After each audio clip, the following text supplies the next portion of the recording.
Duas irmãs gêmeas pobres, curiosas e determinadas exploram uma casa abandonada nos arredores do bairro.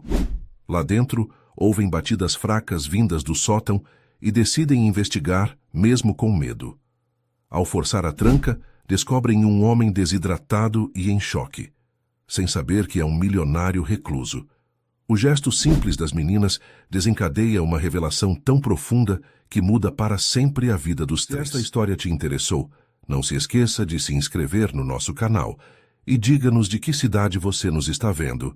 Continuamos. Range Rover preto com vidros escuros deslizava pela estrada sinuosa que levava a Petrópolis, uma cidade imperial encravada na Serra dos Órgãos. Renato Albuquerque observava a paisagem verdejante pelas janelas do veículo, sentindo um nó no estômago que se intensificava a cada quilômetro percorrido. Aos 45 anos, comandava um império empresarial avaliado em bilhões, mas retornar à cidade de sua infância o fazia sentir-se novamente vulnerável como um menino.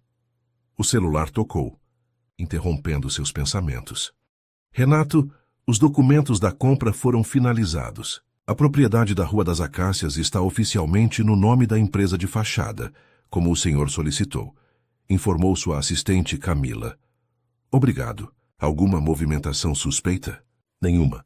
Conseguimos manter tudo discreto, como pediu. Ninguém sabe que o comprador é você. Renato respirou aliviado. A descrição era sua marca registrada, tanto nos negócios quanto na vida pessoal. Poucos jornalistas conseguiam arrancar dele mais que monossílabos em suas raras entrevistas. Nenhum deles suspeitava que seu comportamento reservado não era apenas uma estratégia empresarial, mas uma defesa construída ao longo de décadas. Camila, cancele todos os meus compromissos das próximas 3 semanas. Diga que estou em uma viagem internacional. Mas e a reunião com os investidores japoneses? Eles vieram especialmente para... Peça ao Eduardo para assumir. Ele conhece o projeto tão bem quanto eu. Houve uma pausa do outro lado da linha. Está tudo bem, Renato? Sim, respondeu automaticamente, embora a simples visão das montanhas de Petrópolis já fizesse sua garganta secar. Preciso de um tempo. É importante. Ao desligar, pegou a garrafa de água no porta-copos e bebeu um longo gole. Desde o episódio na infância, nunca ficava sem água ao alcance. Em seu apartamento em São Paulo, sua casa de praia em Angra e seu escritório no centro financeiro, havia garrafas e copos em todos os cômodos. Sua equipe achava que era apenas uma mania excêntrica de um executivo obcecado com hidratação. Ninguém sabia que era o resquício de um trauma profundo. O motorista reduziu a velocidade ao entrarem na cidade histórica, com seus casarões coloniais e ruas estreitas de paralelepípedo. Para qualquer turista, Petrópolis era um cartão postal do período imperial brasileiro, com o majestoso Palácio de Cristal e o Museu Imperial. Para Renato, era um baú de memórias que preferia manter trancado. Pode me deixar aqui, disse ao motorista quando chegaram ao centro. Vou seguir sozinho. Tem certeza, Sr. Albuquerque? Posso levá-lo diretamente à propriedade. Tenho. Volte para São Paulo e aguarde meu contato. Com uma pequena mala de mão e uma pasta de documentos, Renato caminhou pelo centro histórico. Alguns rostos idosos lhe pareciam vagamente familiares, mas ninguém o reconheceu. Afinal, o menino magricela e assustado de 30 anos atrás havia se transformado em um homem alto, de porte atlético e cabelos grisalhos bem aparados, cuja imagem raramente aparecia na mídia. Alugou um carro modesto em uma locadora local e dirigiu pelos bairros residenciais até chegar a uma região afastada, onde casarões antigos resistiam ao tempo em diferentes estados de conservação. A Rua das Acácias era arborizada e tranquila, com propriedades espaçadas entre si. Parou diante do número 237. O casarão de 2 andares com estilo neoclássico tinha uma fachada imponente, apesar das marcas do tempo. A tinta amarela descascava em vários pontos, e a vegetação crescia sem controle pelo jardim. Uma escadaria de pedra levava à varanda da entrada principal, sustentada por colunas ornamentadas. Renato permaneceu alguns minutos no carro, respirando fundo. Havia escolhido aquela propriedade após meses de busca sigilosa. Não era uma decisão impulsiva, mas calculada como todas as que tomava. O casarão tinha uma conexão com seu passado que nem ele mesmo compreendia completamente, Apenas sabia que precisava estar ali. Ao descer do carro, um calafrio percorreu sua espinha. Pegou a chave que recebera pelo correio e caminhou lentamente pela entrada coberta de folhas secas. A chave girou com dificuldade na fechadura enferrujada e a porta se abriu com um rangido prolongado. O interior estava mergulhado na penumbra.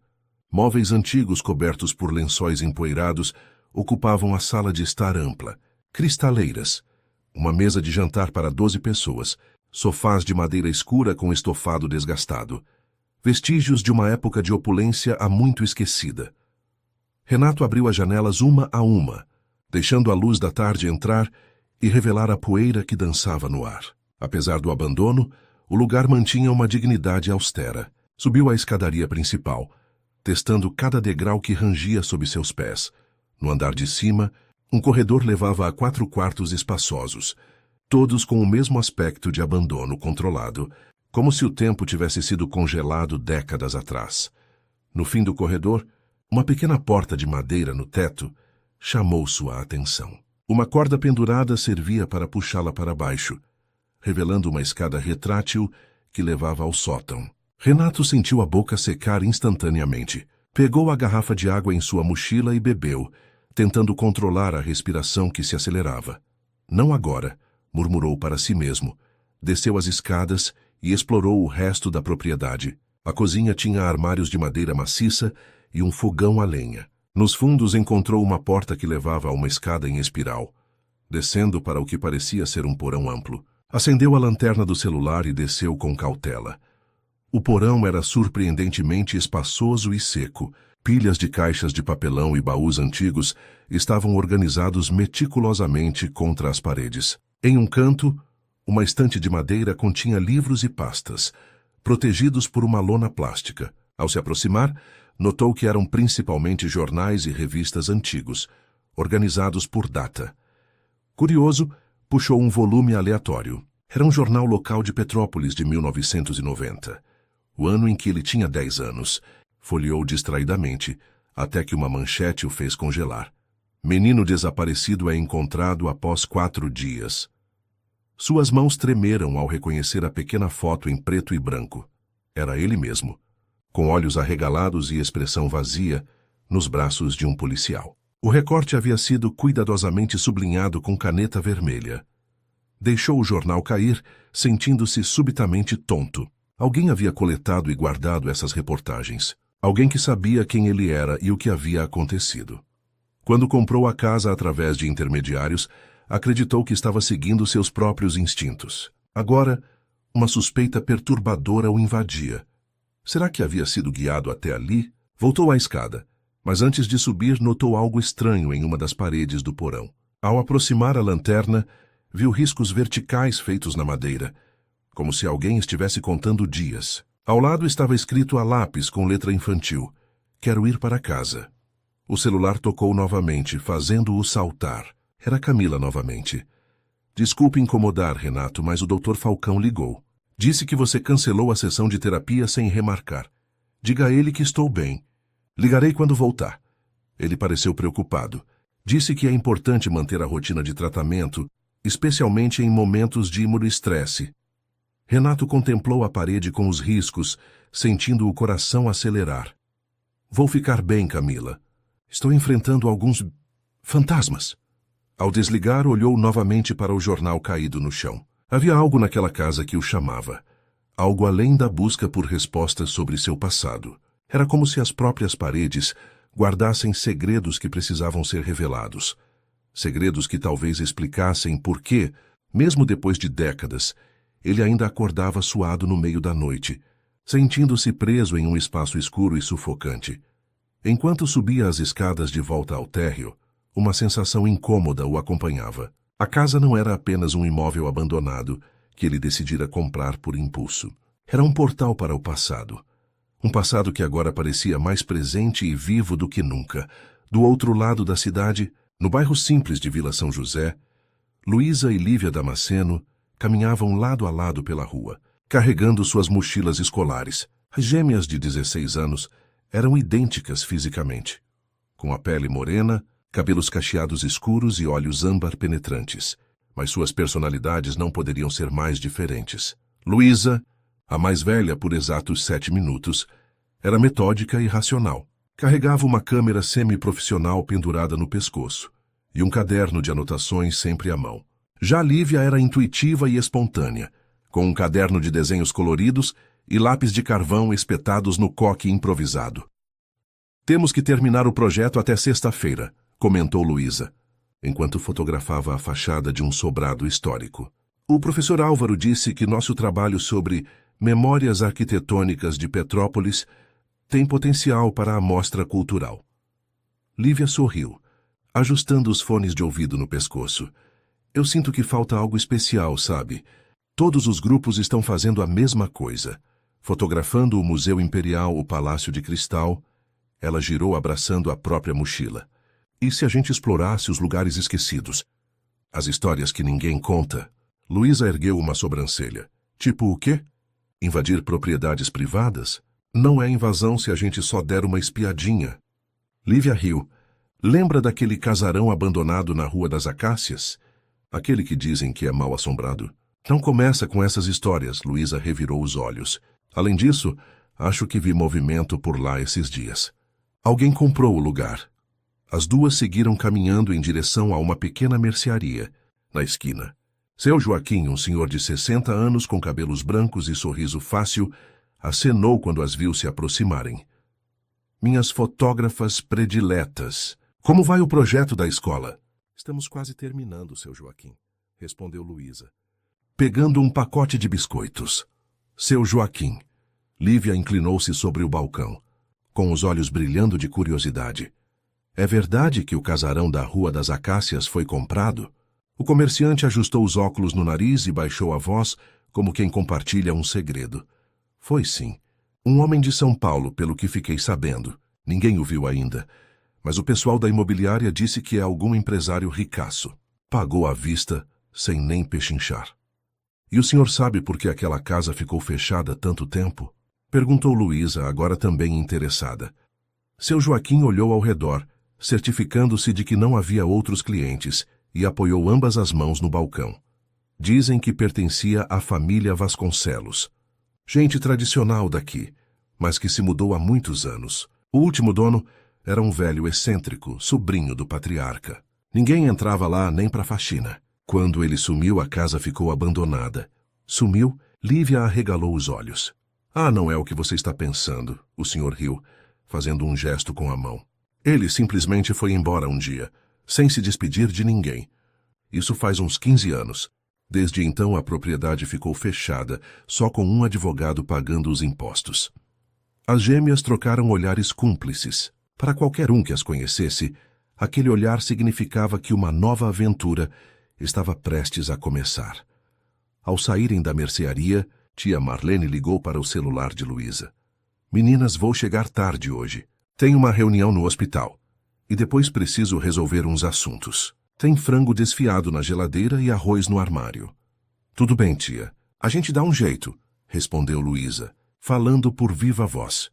Marlene Damasceno era enfermeira-chefe no hospital municipal e criava as sobrinhas desde que a irmã e o cunhado se mudaram para Portugal em busca de melhores oportunidades. O que era para ser um arranjo temporário já durava quase 5 anos. E ninguém mais falava em reunir a família. As meninas amavam a tia que, apesar do trabalho exaustivo, sempre encontrava tempo para ouvi-las e apoiar suas ideias. Não saiam tarde na rua, por favor. E Lívia? A voz da tia ficou mais severa. Nada de aventuras em lugares proibidos. Seu Joaquim me contou sobre aquela ideia maluca de vocês entrarem no cemitério à noite para o projeto de fotografia do mês passado. Lívia fez uma careta para o telefone. Prometido. Tia, respondeu cruzando os dedos atrás das costas. Quando desligaram, Luísa encarou a irmã. Nem pense nisso. Não vamos a lugar nenhum.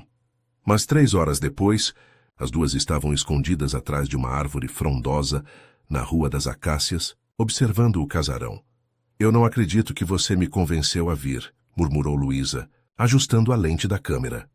Você sabe que também estava curiosa. Lívia sorriu triunfante. Olha, as luzes estão acesas. Tem alguém lá dentro.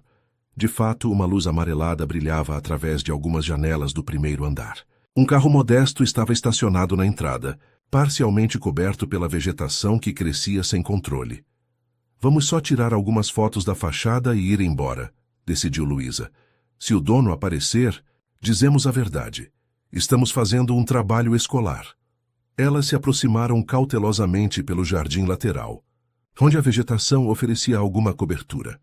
A casa era ainda mais impressionante de perto, com detalhes arquitetônicos elaborados, típicos do período imperial, quando Petrópolis era o refúgio da corte brasileira. Isso vai ficar incrível no nosso trabalho, sussurrou Lívia, enquanto Luísa fotografava os detalhes da fachada. Vamos embora agora, pediu Luísa guardando a câmera. Já temos o suficiente. Espera, Lívia segurou o braço da irmã inclinando a cabeça. Você está ouvindo isso? Por um momento ambas ficaram imóveis. Um som abafado vinha do interior da casa. Parecia uma batida ritmada, como alguém tentando chamar atenção. Deve ser o dono reformando alguma coisa, sugeriu Luísa, sentindo um arrepio. Não! Lívia franziu a testa. Parece alguém pedindo ajuda. Antes que Luísa pudesse impedi-la, Lívia estava se movendo em direção à varanda lateral, onde uma porta de vidro dava acesso à casa. Lívia, volta aqui, sibilou Luísa, correndo atrás da irmã. A porta lateral estava destrancada. Lívia hesitou apenas um segundo antes de empurrá-la gentilmente. O interior estava na penumbra, com alguns raios do sol poente penetrando pelas frestas das cortinas empoeiradas. Olá? Tem alguém aí? Chamou Lívia com voz trêmula. Nenhuma resposta. Apenas o som ritmado continuava, agora mais claro. Vinha de cima. A gente vai ser presas por invasão, gemeu Luísa, mas seguiu a irmã mesmo assim. Elas atravessaram uma sala de estar com móveis cobertos por lençóis e subiram cautelosamente uma escadaria ornamentada. O som das batidas ficava mais forte à medida que avançavam pelo corredor do segundo andar. Vem do teto, apontou Lívia, olhando para cima. No final do corredor, viram a porta do sótão. A escada retrátil estava abaixada, como se alguém tivesse subido e não conseguido descer. Tem alguém aí em cima? Luísa chamou, sua voz ecoando pela casa vazia. As batidas pararam por um momento. Depois uma voz fraca respondeu. Socorro! Estou preso. A porta emperrou. As irmãs trocaram olhares alarmados. Mas vou subir, decidiu Lívia. Não, Luísa segurou seu braço. E se for uma armadilha? E se for um assaltante? Que assaltante ficaria preso no próprio esconderijo? Argumentou Lívia, soltando-se. A pessoa precisa de ajuda. Engolindo o medo, Luísa seguiu a irmã pela escada estreita até o sótão. A porta no topo estava fechada. Lívia empurrou-a, mas não se moveu. Está mesmo travada, confirmou. Tem alguém aí? Estamos aqui para ajudar. Graças a Deus. A voz masculina soou aliviada, porém fraca. Estou aqui há... não sei quantos dias. A porta fechou e emperrou. Não consigo abri-la. Vamos dar um jeito, prometeu Lívia. Qual é o seu nome? Houve uma pausa. Renato. Meu nome é Renato. Luísa examinou o mecanismo da porta. A fechadura está emperrada. Precisamos de alguma ferramenta para forçá-la. Elas desceram novamente e procuraram pela casa. Na garagem, encontraram uma caixa de ferramentas básicas. Lívia pegou uma chave de fenda grande e uma barra de metal. De volta ao sótão, Luísa analisou a situação com cuidado. Renato, afaste-se da porta. Vamos tentar abri-la com força. Usando a barra de metal como alavanca e a chave de fenda para manipular a fechadura enferrujada, as gêmeas trabalharam juntas por quase 20 minutos. Finalmente, com um estalo seco, a porta cedeu. O sótão estava escuro, iluminado apenas pela fraca luz que vinha da abertura no piso. Agachado num canto, viram a silhueta de um homem. Quando ele se moveu para a luz, puderam ver seu rosto pálido, a barba por fazer e os olhos vermelhos. Apesar da aparência desgrenhada, havia algo nele que transmitia dignidade.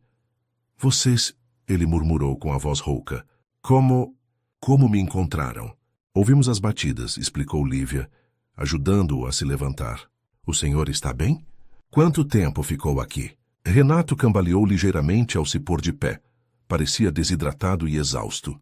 Não sei ao certo. 2 dias, talvez 3.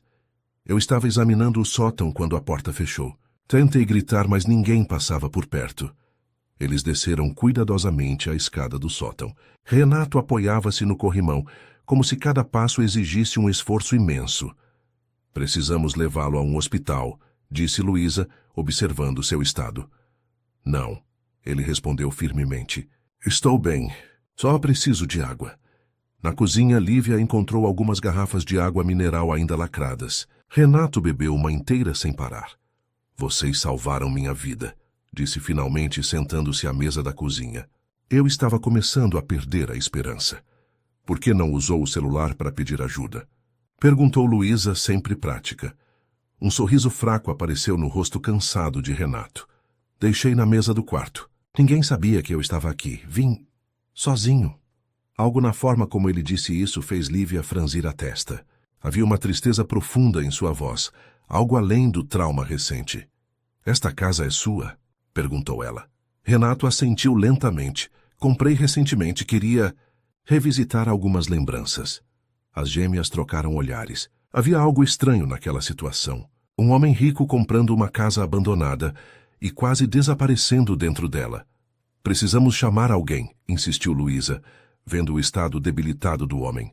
O senhor precisa de cuidados médicos. Renato balançou a cabeça, segurando firmemente o copo de água. Por favor, não. Não quero chamar atenção. Vocês não entendem. Não posso ter meu nome envolvido em nada disso. As gêmeas se entreolharam confusas. Quem era aquele homem? E por que estava tão desesperado para manter seu anonimato? Pelo menos deixe a gente chamar nossa tia, propôs Lívia. Ela é enfermeira-chefe no hospital municipal. Pode ajudar sem fazer alarde. Após hesitar por um momento, Renato finalmente concordou. Luísa fez a ligação, explicando a situação de forma resumida, omitindo detalhes sobre como haviam entrado na casa. Meia hora depois, um carro estacionou em frente ao casarão. Marlene Damasceno, uma mulher de 42 anos, com o cabelo crespo preso num coque e vestindo ainda o uniforme do hospital sob o casaco, entrou apressada pela porta que Lívia abriu. Meninas, vocês estão bem? Perguntou, examinando as sobrinhas de cima a baixo, antes de se voltar para Renato, que permanecia sentado, visivelmente enfraquecido. Seus olhos profissionais avaliaram rapidamente a situação. O senhor parece desidratado. Há quanto tempo está sem comer ou beber adequadamente? 2 ou 3 dias, eu acho, respondeu ele com a voz ainda rouca. Fiquei preso no sótão. Suas sobrinhas me encontraram. Marlene abriu a bolsa e retirou um kit básico de primeiros socorros, começando a verificar os sinais vitais de Renato. Pressão baixa, mas não alarmante. Batimentos um pouco acelerados, diagnosticou. O senhor precisa de soro, mas podemos improvisar por enquanto com hidratação oral. Vou preparar uma solução caseira de reidratação. Enquanto Marlene cuidava de Renato, as meninas observavam, fascinadas pela forma metódica como a tia trabalhava. As meninas disseram que o senhor é o proprietário desta casa, comentou Marlene, enquanto misturava água, açúcar e sal em proporções precisas. Estranho escolher vir sozinho a um lugar tão isolado. Sem avisar ninguém. Renato tomou um gole da solução antes de responder. Tenho meus motivos, disse simplesmente. Algo no tom de sua voz fez Marlene olhá-lo com mais atenção. Havia uma dor antiga em seus olhos, algo que ela, como enfermeira experiente, estava acostumada a reconhecer. De qualquer forma, continuou ela, o senhor precisa de cuidados médicos adequados. Vou levá-lo ao hospital para uma avaliação completa. Não posso ir ao hospital, insistiu Renato, sentando-se mais ereto. Há complicações. Prefiro evitar registros oficiais da minha presença aqui. Marlene cruzou os braços, assumindo a postura firme que as sobrinhas conheciam bem. Senhor. Albuquerque. Renato Albuquerque. Por um instante, Marlene pareceu congelar. Seus olhos se arregalaram levemente antes de reassumir a compostura profissional. Senhor Albuquerque, como profissional de saúde, insisto que o senhor precisa de cuidados adequados. Se não quer ir ao hospital, deixe-me ao menos levá-lo para minha casa. Posso monitorar sua recuperação e garantir discrição. Luísa e Lívia trocaram olhares surpresos. A tia raramente convidava estranhos para sua casa. Após alguma hesitação, Renato concordou. Seu corpo parecia ter chegado ao limite. e ele mal conseguia ficar em pé sozinho. Com a ajuda das 3, cambaleou até o carro de Marlene.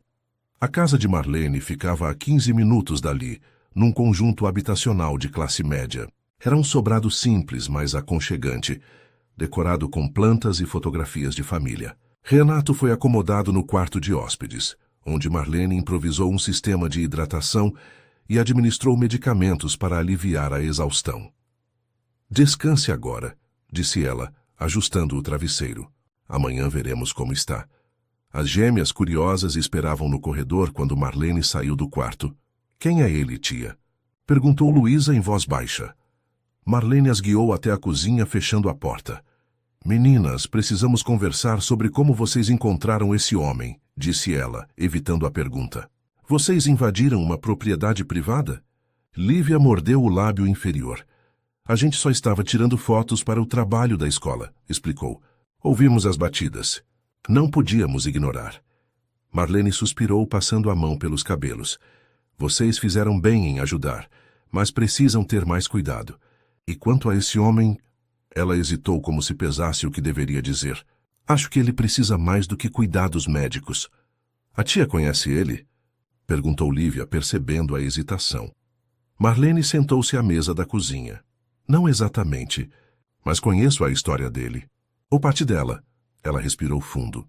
"Quando eu era residente há muitos anos, chegou ao hospital um menino em estado de choque. Tinha ficado desaparecido por dias e foi encontrado trancado num prédio abandonado. Estava severamente desidratado e traumatizado. Nunca esqueci aquele caso, foi um dos primeiros graves que atendi."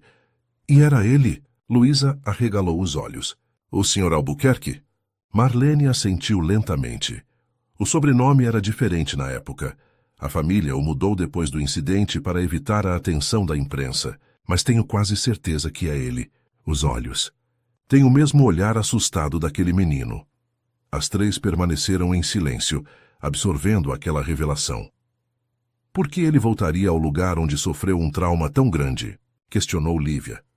"Às vezes", respondeu Marlene, "as pessoas precisam enfrentar seus medos para seguir adiante. Ou talvez ele esteja procurando respostas. O caso nunca foi completamente esclarecido."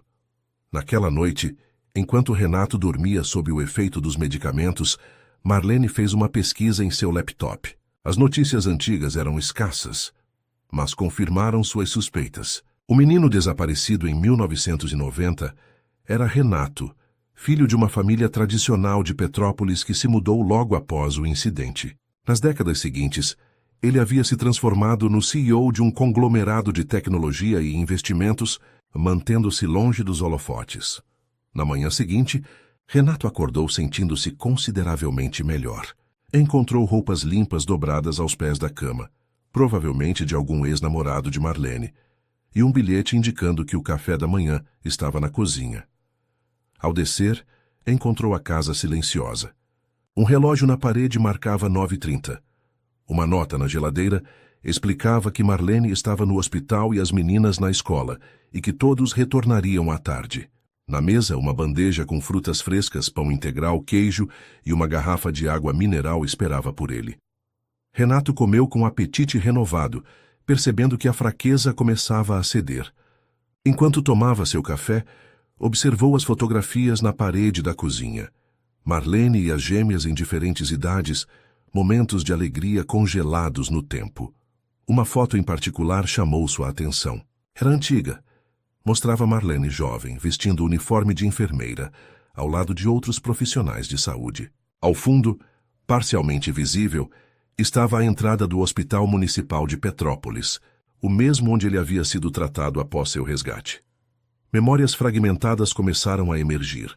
O teto branco do hospital, vozes suaves, uma enfermeira jovem oferecendo-lhe água com canudinho. Seria possível que o som da porta da frente se abrindo interrompeu seus pensamentos. Marlene entrou, parecendo surpresa por encontrá-lo de pé. "Sr. Albuquerque, não esperava vê-lo levantado tão cedo", disse ela, colocando a bolsa sobre o balcão. "Como está se sentindo?" "Muito melhor, graças a você e suas sobrinhas", respondeu sinceramente. "Não sei como agradecer." Marlene o observou com olhos profissionais. A cor voltou ao seu rosto, mas ainda recomendo alguns dias de repouso.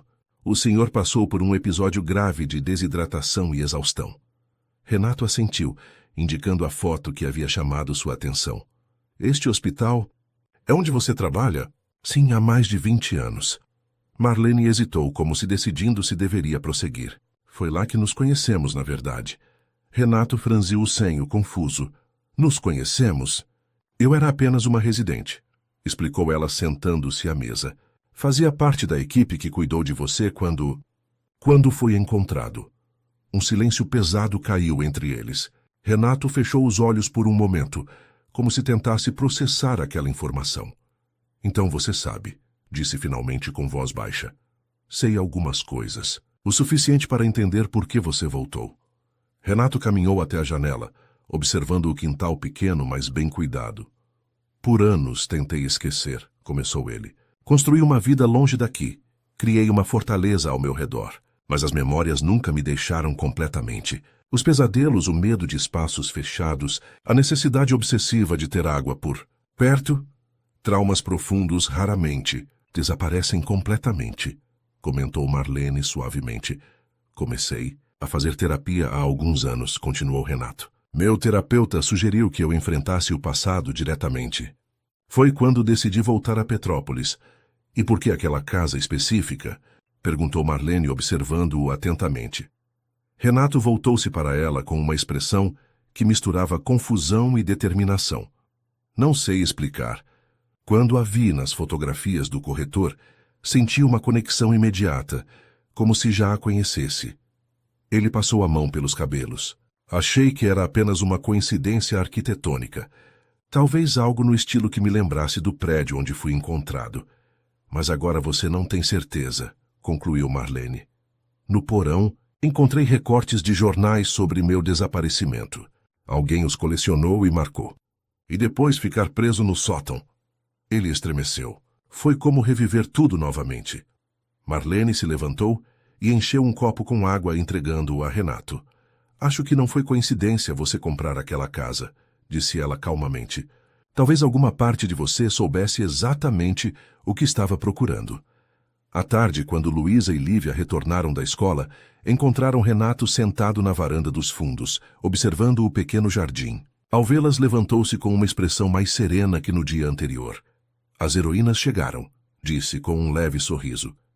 As meninas se aproximaram, ainda um pouco hesitantes. À luz do dia e recuperado, Renato parecia outra pessoa. Vestia roupas simples emprestadas, mas havia algo em sua postura que denunciava alguém acostumado a ambientes muito mais sofisticados. Como está se sentindo, Sr. Albuquerque? Perguntou Luísa, sempre mais formal. Por favor, me chamem de Renato. E estou muito melhor, graças a vocês. Lívia colocou a mochila no chão e sentou-se na cadeira ao lado dele. O senhor... Quero dizer, você realmente é aquele empresário das revistas? O dono da Albuquerque? Renato ergueu as sobrancelhas, surpreso. Vocês pesquisaram sobre mim? Eu pesquisei, confessou Luísa, corando levemente. Seu nome me pareceu familiar, então procurei na internet. Não imaginava que fosse, bem, tão importante. Um suspiro escapou dos lábios de Renato. Importante é relativo. Construí um império empresarial, mas não consegui superar meus próprios fantasmas. Ele fez uma pausa, como se decidisse quanto revelar. Sua tia me contou que vocês sabem sobre o que aconteceu comigo quando criança. As gêmeas assentiram em sincronia. O que vocês não sabem é que aquela casa que comprei, há algo estranho nela. Algo conectado ao meu passado de uma forma que ainda não compreendo completamente. Marlene apareceu na porta da cozinha, secando as mãos em um pano de prato. Meninas, deixem Renato descansar. Ele ainda está se recuperando. Está tudo bem, assegurou ele. Na verdade, acho que preciso voltar a casa hoje. De jeito nenhum, protestou Marlene. Você ainda não está em condições. Não posso ficar aqui indefinidamente, argumentou Renato. E há coisas na casa que preciso investigar. Além disso, não trouxe meus medicamentos. Que medicamentos? Perguntou Marlene, preocupada. Renato hesitou por um momento. Para a ansiedade e para dormir. Desde o incidente na infância, tenho dificuldade para dormir sem eles. Marlene cruzou os braços, avaliando a situação. Tudo bem, mas eu vou com você. E voltaremos antes de anoitecer. Lívia levantou-se de um salto. Nós também queremos ir. Absolutamente não, Marlene foi firme. Vocês duas já se envolveram demais nisso. Mas tia, protestou Luísa surpreendentemente. Fomos nós que o encontramos. E estamos fazendo um trabalho sobre arquitetura histórica. Lembra? Aquela casa seria perfeita para o projeto. Marlene e Renato trocaram olhares. Por fim ele deu de ombros. Elas têm um ponto. E sinceramente, depois do que fizeram por mim, seria egoísmo negar um tour pela propriedade, desde que fiquemos todos juntos e não subamos ao sótão. 1 hora depois, os 4 estavam de volta ao casarão da Rua das Acácias. A casa parecia menos ameaçadora à luz da tarde. Renato destrancou a porta principal, entrando primeiro para verificar se estava tudo em ordem. Vou buscar meus medicamentos no quarto, disse ele. Fiquem à vontade para explorar o primeiro andar. Enquanto Renato subia as escadas, as gêmeas começaram a fotografar os detalhes arquitetônicos da casa, maravilhadas com os elementos originais preservados. Olha esse trabalho em madeira, comentou Luísa, fotografando os detalhes do corrimão. Deve ser do final do século XIX. Marlene observava tudo com olhos atentos, não apenas apreciando a arquitetura, mas procurando sinais que pudessem explicar a conexão de Renato com aquele lugar. Lívia se afastou das outras e caminhou até uma porta lateral que dava para uma pequena biblioteca. As prateleiras estavam quase vazias, exceto por alguns volumes empoeirados. Um em particular chamou sua atenção, um álbum de fotografias encadernado em couro escuro. Curiosa, pegou-o e começou a folhear. As primeiras páginas mostravam uma família elegante posando em frente à própria casa, onde estavam agora, só que décadas antes, quando ainda era nova e imponente. Na página seguinte, um recorte de jornal amarelado anunciava: Família Vasconcelos inaugura residência de verão em Petrópolis. Luísa, vem ver isso, chamou baixinho. A irmã aproximou-se, seguida por Marlene. É a história da casa, explicou Lívia mostrando o álbum. Olha só, ela pertencia a uma família chamada Vasconcelos. Marlene pegou o álbum com cuidado, virando as páginas. Uma fotografia em particular fez seu coração acelerar. Um grupo de homens em trajes formais, datada de 1980. Um deles, um homem de expressão severa e olhos penetrantes, tinha uma inquietante semelhança com Renato. Quem são essas pessoas? Perguntou Renato, que voltava naquele momento, carregando uma pequena maleta. Marlene hesitou antes de mostrar-lhe o álbum. Parece ser a história da casa e de seus antigos proprietários.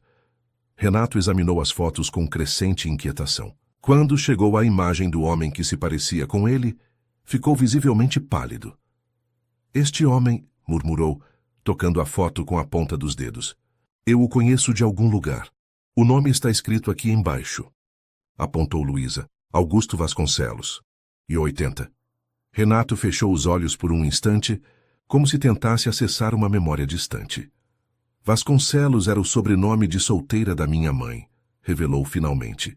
Este homem pode ser meu tio-avô. Ele nunca me pareceu gostar muito de mim quando eu era criança. Marlene e as gêmeas trocaram olhares significativos. Você está dizendo que comprou, por coincidência, uma casa que pertencia à sua própria família materna? Perguntou Marlene ceticamente. Não sabia disso, respondeu Renato, parecendo genuinamente confuso. Minha família mudou de Petrópolis logo após o incidente e nunca mais falou sobre o passado aqui. Mudamos até o sobrenome, de Vasconcelos para Albuquerque, para fugir da atenção da imprensa. Então você é Renato Vasconcelos, concluiu Lívia. Era, corrigiu ele. Há muito tempo. Luísa, sempre mais analítica, franziu o senho. Isso não pode ser coincidência, porque você escolheria justamente esta casa para comprar. Renato folheou mais algumas páginas do álbum, descobrindo outras fotografias da família Vasconcelos em diferentes épocas. O corretor me mostrou várias propriedades, explicou. Mas quando vi esta, senti uma conexão imediata, como se já conhecesse cada detalhe. Achei que fosse apenas déjà vu, ou alguma semelhança com o lugar onde fui encontrado quando criança. Marlene sentou-se num sofá coberto por um lençol empoeirado.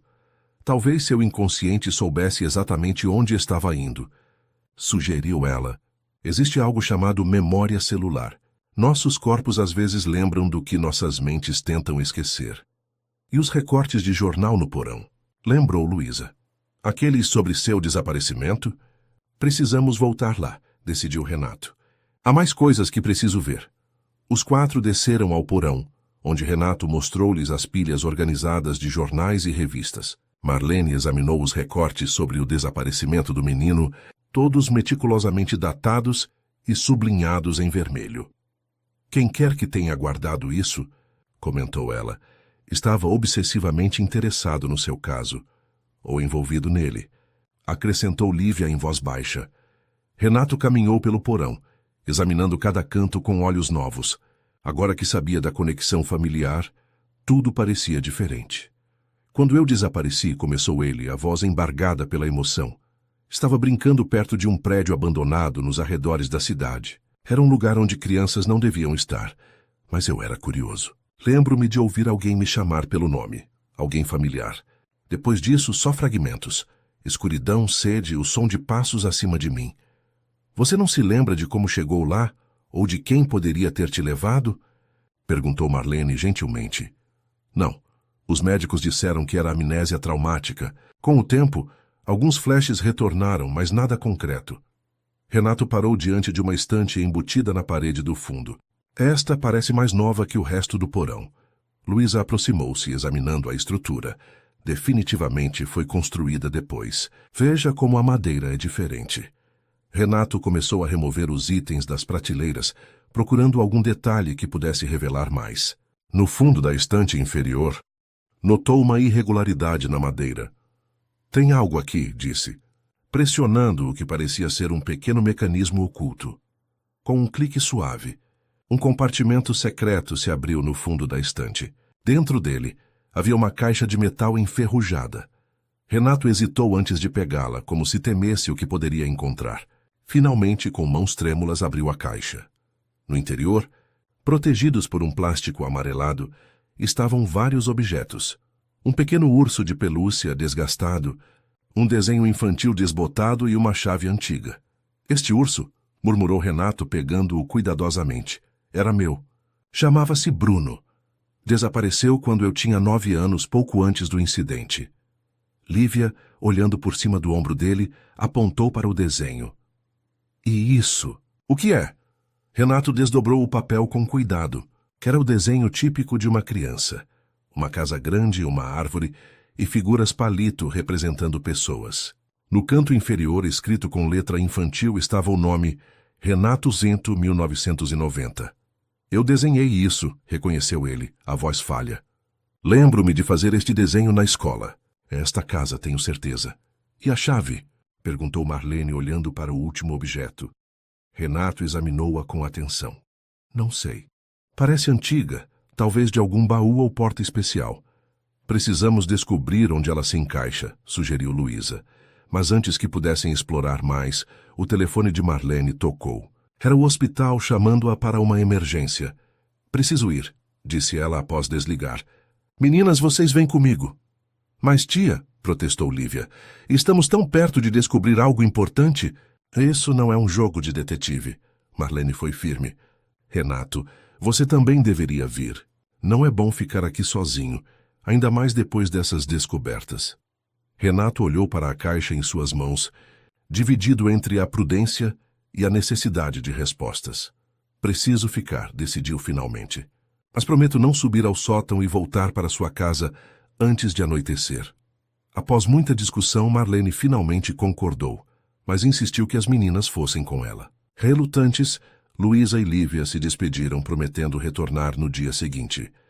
Sozinho na casa silenciosa, Renato continuou explorando, a chave misteriosa guardada no bolso e a mente fervilhando de perguntas. Quem havia guardado seus objetos de infância? Por que alguém colecionaria recortes sobre seu desaparecimento? E mais importante, qual era a verdadeira conexão entre ele e aquela casa e o trauma que carregava por décadas? Do outro lado da cidade, o sol começava a se pôr quando Antônio Vasconcelos estacionou seu Mercedes preto diante de um elegante café no centro histórico de Petrópolis. Aos 65 anos, mantinha a postura ereta e a expressão severa que intimidava todos ao seu redor. Os cabelos grisalhos perfeitamente aparados e o terno italiano impecável contrastavam com as rugas profundas que marcavam seu rosto, testemunhas silenciosas de uma vida de excessos e obsessões. Caminhou até uma mesa discreta nos fundos, onde um homem de meia idade o aguardava nervosamente. Ricardo, cumprimentou friamente sentando-se. O que descobriu? Ricardo Mendes, investigador particular e ex-policial aposentado, deslizou um envelope sobre a mesa. Confirma-se que Renato Albuquerque, nascido Vasconcelos, comprou a propriedade da Rua das Acácias há 3 semanas, através de uma empresa de fachada. Ele fez uma pausa antes de continuar. Chegou à cidade anteontem e foi direto para a casa. Antônio abriu o envelope com dedos ligeiramente trêmulos, examinando as fotografias que mostravam Renato entrando na propriedade. Ele entrou em contato com alguém local? Não que tenhamos detectado. Veio sozinho, dispensou o motorista. Parece querer manter um perfil baixo. Ricardo hesitou. Mas há algo mais. Ontem à noite, 2 adolescentes foram vistas entrando na propriedade. Pouco depois, uma mulher chegou. Esta manhã todos saíram juntos.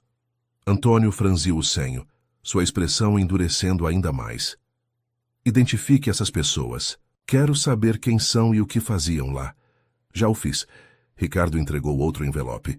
Marlene Damasceno, 42 anos, enfermeira-chefe no Hospital Municipal. As adolescentes são suas sobrinhas, Luísa e Lívia, 16 anos. Moram juntas desde que os pais das meninas se mudaram para Portugal. Antônio fixou o olhar nas fotos das gêmeas, uma inquietação visível em seus olhos. Gêmeas, murmurou, quase para si mesmo. Sempre gêmeas. Perdão? Nada. Antônio guardou as fotos. Continue monitorando. Quero saber cada movimento dele, especialmente se voltar à casa. Quando Ricardo se retirou, Antônio permaneceu sentado, girando lentamente a xícara de café intocada. Seus olhos distantes pareciam ver além das paredes do café, perdidos em memórias de décadas atrás. Finalmente pegou o celular e discou um número que raramente usava.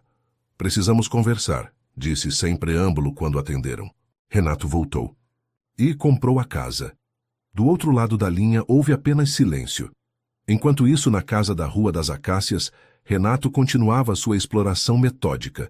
A chave encontrada no compartimento secreto parecia antiga, possivelmente de um móvel especial ou de uma área específica da casa. Após testar em várias fechaduras sem sucesso, concentrou-se no 2º andar, onde ainda não havia explorado todos os cômodos. O quarto principal, no final do corredor, pertencia claramente ao antigo dono. Embora a mobília estivesse coberta e empoeirada, mantinha uma organização quase obsessiva. Na parede oposta à cama, um grande armário embutido dominava o espaço. Renato examinou o armário, notando um pequeno compartimento na parte superior que parecia ter uma fechadura diferente das outras. Ao inserir a chave antiga, sentiu o mecanismo girar suavemente. A pequena porta se abriu, revelando um espaço recôndito que continha apenas um livro encadernado em couro preto. Com cuidado, retirou o volume e sentou-se na beirada da cama coberta. Era um diário, as páginas amareladas preenchidas com uma caligrafia elegante e angular. Na primeira página leu-se: Diário de Augusto Vasconcelos, 1985-1995. O coração de Renato acelerou. Este era o homem da fotografia, seu tio-avô, o antigo dono da casa. Com mãos trêmulas, começou a folhear o diário procurando entradas de 1990, o ano de seu desaparecimento. A leitura era perturbadora. Augusto escrevia com frieza clínica sobre sua obsessão com espaços de isolamento e purificação através do confinamento. Mencionava várias propriedades que havia projetado ou modificado com câmaras especiais, incluindo o prédio abandonado onde Renato fora encontrado. Na entrada de 15 de março de 1990, uma semana antes do desaparecimento de Renato, Augusto escrevera: O menino começa a fazer perguntas inconvenientes. Sua curiosidade é perigosa e seu espírito indisciplinado. Clara insiste em mimá-lo, ignorando meus conselhos sobre a necessidade de rigor. Ele encontrou o desenho da antiga câmara e fez perguntas sobre as marcações no porão. É hora de uma lição, como fiz com as outras. Renato fechou o diário por um momento, sentindo uma onda de náusea. As implicações eram terríveis demais para processar. Seu próprio tio-avô havia planejado seu sequestro e confinamento como uma lição, por sua curiosidade infantil. Forçando-se a continuar, abriu o diário novamente. As entradas após o desaparecimento eram mais erráticas, refletindo a crescente paranoia de Augusto. O plano deu errado.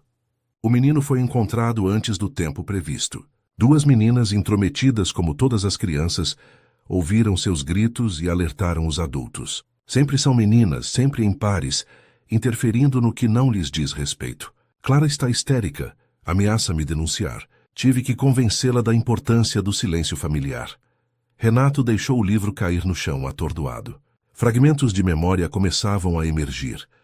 Uma voz familiar chamando-o para ver algo interessante no prédio abandonado, a porta pesada fechando-se atrás dele. Dias na escuridão quase completa. Vozes infantis do lado de fora da parede. A luz repentina quando a porta foi finalmente aberta.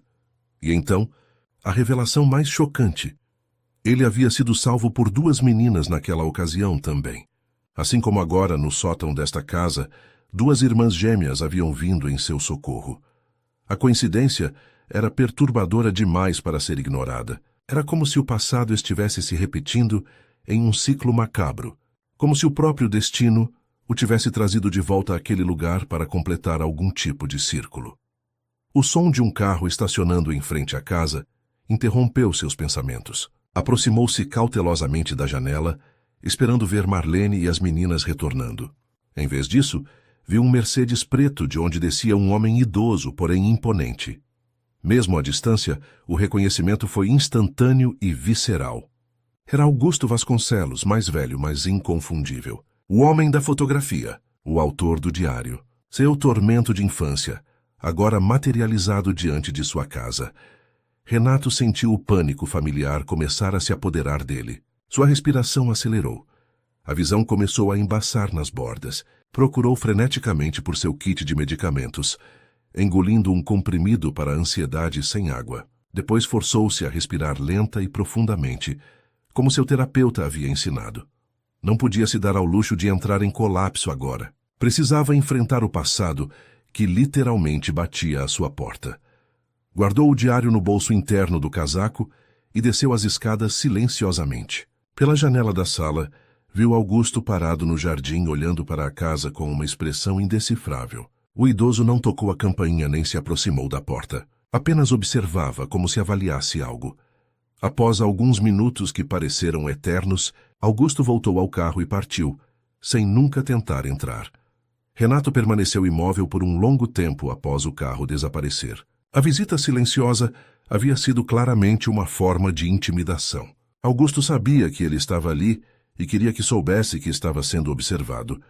Ainda trêmulo, Renato pegou seu celular e chamou um táxi. Não era seguro permanecer na casa sozinho, não agora que sabia a verdade, ou parte dela. Precisava falar com Marlene e mostrar-lhe o diário. Juntos talvez pudessem decifrar o que realmente havia acontecido no passado e por que parecia estar se repetindo agora. Enquanto esperava o táxi, recolheu seus pertences essenciais e os objetos encontrados no esconderijo. Olhou uma última vez para a casa antes de sair, sentindo que, apesar das revelações perturbadoras, ainda havia mais segredos enterrados em suas paredes. No hospital, Marlene terminava de atender uma emergência quando recebeu uma mensagem de Renato. Descobri algo terrível. Estou a caminho da sua casa. Não é seguro ficar na Rua das Acácias. Por favor, certifique-se de que as meninas estão bem. Preocupada, Marlene tentou ligar para casa. Luísa atendeu, garantindo que ela e Lívia estavam seguras, fazendo o dever de casa. Tranquem todas as portas, instruiu Marlene. Não abram para ninguém além de mim ou Renato. Estou saindo agora.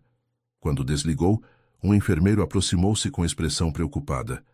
Marlene, tem um senhor na recepção perguntando por você. Diz ser parente de um antigo paciente e insiste em falar pessoalmente. Qual o nome dele? Perguntou, um arrepio de pressentimento percorrendo sua espinha. Antônio Vasconcelos. Marlene sentiu o sangue gelar nas veias. Conhecia aquele nome do arquivo do caso de Renato, décadas atrás. Era o nome que os outros enfermeiros sussurravam com apreensão quando o menino foi trazido, desidratado e traumatizado. O tio-avô rigoroso, influente e intimidador. Diga que já saí, respondeu firmemente. E não dê informações sobre mim ou minha família para ele. Sob nenhuma circunstância.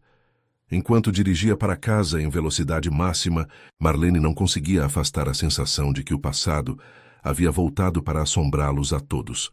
Quando Renato chegou à casa de Marlene, as gêmeas o receberam com expressões preocupadas. Lívia segurava um bastão de beisebol, que abaixou constrangida ao reconhecê-lo. A tia ligou dizendo para não abrirmos a porta para ninguém, explicou Luísa, trancando rapidamente a porta atrás dele. O que está acontecendo? Renato parecia esgotado, não apenas fisicamente, mas emocionalmente. Seus olhos refletiam o peso das descobertas recentes. Encontrei respostas, disse ele, retirando o diário do bolso interno do casaco. E elas são mais perturbadoras do que imaginei. As meninas o guiaram até a sala de estar, onde Renato se sentou pesadamente no sofá. Abriu o diário nas páginas que havia marcado e esperou que as gêmeas se acomodassem. Este diário pertencia ao meu tio-avô, Augusto Vasconcelos. Era o dono da casa que comprei, o mesmo homem da fotografia que encontramos. Ele fez uma pausa, respirando fundo. E foi ele quem me trancou naquele prédio abandonado quando eu tinha 10 anos. As gêmeas arregalaram os olhos, horrorizadas. Seu próprio parente fez isso com você? Perguntou Lívia, incrédula. Renato assentiu sombriamente. Aparentemente, ele tinha uma obsessão doentia com o que chamava de espaços de isolamento. Acreditava que trancar pessoas, especialmente crianças, em lugares confinados por dias, era uma forma de disciplina e purificação. Ele indicou o diário.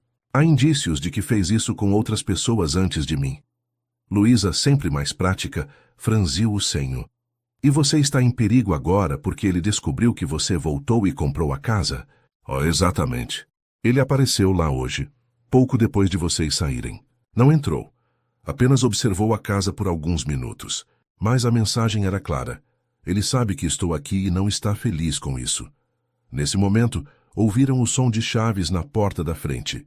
As três ficaram instantaneamente tensos, até reconhecerem a voz de Marlene chamando. Meninas! Renato! Marlene entrou apressada, o rosto tenso de preocupação. Ao ver todos reunidos na sala, suspirou aliviada. Graças a Deus vocês estão bem, disse, abraçando as sobrinhas antes de se voltar para Renato. Ele esteve no hospital me procurando. Augusto. No hospital? Renato empalideceu. Antônio Vasconcelos, corrigiu Marlene. Foi assim que ele se identificou. Renato franziu o senho, confuso. Augusto deve ter mudado de nome também, como minha família fez. Ele mostrou o diário a Marlene. Encontrei isso na casa. Confirma o que suspeitávamos. Foi ele quem me trancou naquele prédio quando eu era criança. Marlene folheou o diário, a expressão cada vez mais perturbada. Meu Deus, murmurou. Quando você foi trazido ao hospital, havia rumores de que um parente poderia estar envolvido, mas a família usou sua influência para abafar qualquer investigação. Logo depois vocês se mudaram e o caso foi esquecido. Não por ele, observou Renato amargamente. Os recortes de jornal no porão provam que ele acompanhou tudo obsessivamente. Mas por que ele faria algo assim com o próprio sobrinho neto? Questionou Lívia, horrorizada. O diário sugere que era uma forma distorcida de disciplina, explicou Renato. Aparentemente eu estava fazendo perguntas inconvenientes e descobri alguns desenhos de projetos dele no porão da casa. Marlene sentou-se lentamente, processando as informações. E agora ele apareceu. Tanto na casa quanto no hospital. No mesmo dia em que você descobriu a verdade. Isso não pode ser coincidência. Ele deve estar nos observando há algum tempo, concluiu Luísa. Talvez desde que Renato comprou a casa. Um silêncio pesado caiu sobre o grupo. As implicações eram perturbadoras. Precisamos ir à polícia, decidiu Marlene finalmente. Com que provas? Argumentou Renato. Um diário de 30 anos atrás? Meu testemunho de um trauma infantil que mal consigo lembrar completamente. Augusto, ou Antônio, como se chama agora, provavelmente ainda tem influência nesta cidade. Então o que sugere? Perguntou Marlene frustrada. Não podemos simplesmente esperar que ele faça algo. Renato refletiu por um momento. Há uma pessoa que pode nos ajudar. Carlos Menezes, o detetive que investigou meu desaparecimento originalmente. Ele se aposentou da polícia, mas continuou trabalhando como investigador particular. Foi o único que suspeitou da família na época. Como podemos encontrá-lo? Perguntou Luísa, já pegando seu celular. Não tenho certeza se ainda está em Petrópolis, mas podemos começar procurando online. Enquanto Luísa pesquisava, Lívia se aproximou da janela, olhando cautelosamente através das cortinas. Tem um carro preto estacionado do outro lado da rua, disse com voz tensa. Alguém está sentado dentro observando a casa. Os outros se juntaram a ela, mantendo-se afastados da janela para não serem vistos. O Mercedes preto que Renato havia descrito estava discretamente posicionado sob uma árvore, parcialmente oculto, mas com visão clara para a entrada da casa. É ele, confirmou Renato. Está nos vigiando. Marlene fechou as cortinas com um movimento brusco. Isso é intimidação. Vou chamar a polícia. E dizer o quê? Questionou Renato. Que um homem idoso está sentado em seu carro em uma via pública. Não estamos lidando com um criminoso comum, Marlene. Ele é cuidadoso, metódico e paciente. Esperou 30 anos para este momento. Achei, exclamou Luísa, mostrando a tela do celular. Carlos Menezes, investigador particular, ainda mora em Petrópolis, no bairro Independência. Tem um escritório no centro. Renato examinou as informações. Precisamos falar com ele o quanto antes, mas não podemos simplesmente sair com Antônio vigiando a casa. Posso ligar para ele? Sugeriu Marlene. Não, respondeu Renato. Não sabemos quem mais pode estar envolvido. Antônio sempre teve conexões poderosas na cidade. Precisamos ser discretos. Após alguma discussão, elaboraram um plano. Marlene ligaria para uma colega enfermeira, pedindo que viesse buscar as meninas para um suposto projeto escolar. Enquanto isso, ela sairia pelos fundos com Renato, usando o carro da vizinha que estava em viagem e havia deixado a chave para emergências. O plano funcionou sem contratempos. A colega de Marlene, Sandra, chegou com seu filho adolescente, criando uma distração convincente, enquanto Renato e Marlene escapavam pelos fundos. Luísa e Lívia permaneceriam na casa da amiga da tia até receberem notícias. 20 minutos depois, Marlene e Renato chegavam ao pequeno escritório de Carlos Menezes no centro. Era um local modesto, ocupando o segundo andar de um prédio antigo. A placa discreta na porta dizia apenas C. Menezes, Investigações Particulares. O homem que os recebeu parecia ter cerca de 60 anos, com cabelos grisalhos e olhos perspicazes que observavam tudo com atenção profissional. Ao ver Renato, seu olhar mostrou um lampejo de reconhecimento. Sabia que um dia você voltaria, disse, estendendo a mão. Demorou mais do que eu esperava. Renato apertou a mão do detetive, surpreso. O senhor me reconheceu? Carlos sorriu levemente. Seu caso nunca saiu completamente da minha cabeça. Foi o único que deixei inacabado em toda a minha carreira. Ele indicou as cadeiras para que se sentassem. E vejo que não estou enganado em minha suspeita original de que havia algo errado com a história oficial. Nos 40 minutos seguintes, Renato e Marlene relataram tudo o que haviam descoberto. A conexão familiar com a casa, o diário de Augusto, agora Antônio, a vigilância recente e as perturbadoras coincidências. Carlos ouviu atentamente, fazendo anotações ocasionais. Quando terminaram, levantou-se e foi até um arquivo antigo no canto da sala. Após alguns minutos de busca, retornou com uma pasta amarelada.